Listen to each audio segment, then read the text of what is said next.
Ngatho nĩ ũndũ wa gũcoka ndeto cia kũmakania rĩu nĩ ikinyĩire ambunge a gĩcigo gĩkĩ kĩa Mount Kenya arĩa mavotire no harĩ kũ-impeach Rigathi wa Gachagua, na wa mbere gũkorwo akĩgwĩrwo nĩ ithanwa rĩrĩ ti ũngĩ nĩ Ndindi Nyoro, mũmbunge wa kũrĩa Kĩharũ. Ndindi Nyoro ndakorirwo agĩkinya mbunge hĩndĩ ya motion ya kwegutia Gachagua, ona signature yake harĩ motion ya kwegutia Gachagua gũtuĩkaga ndagĩkorirwo agĩkĩra, koguo gatuĩka Ndindi Nyoro nĩ athire mũgarũ na ũrĩa boss wake President Ruto, mũtongoria wa kĩama kĩa UDA endaga, koguo gũgagĩtuĩka Ndindi Nyoro agũkorwo arĩ wa mbere kwegutio gaturwa gake ga chairperson wa kamĩtĩ ya budget ya bunge kuma gĩcigo gĩkĩ gĩa gatagatĩ wa bũrũri. Kũragĩtuĩka atĩ maya nĩmo mamwe ma makinya marĩa magũkorwo magĩkinyũkio thutha wa Kithure Kindiki kuoya wabici ta deputy president, na ndeto itithirĩire hau kuona kũratuĩka ambunge not less than 13 arĩa mavotire no to impeach Gachagua, no nao nĩ magũkorwo face the same punishment as Ndindi Nyoro.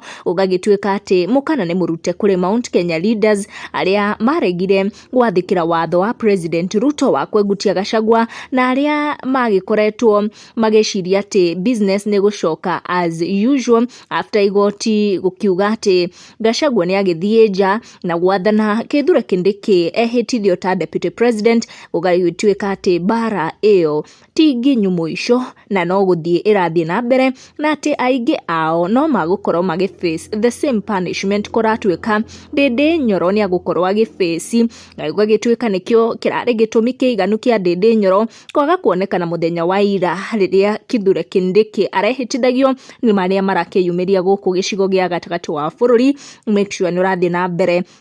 na turn on your notification nĩguo hingo ciothe ũgagĩkorwo ũrĩ wa mbere gũkinyĩrwo nĩ updates.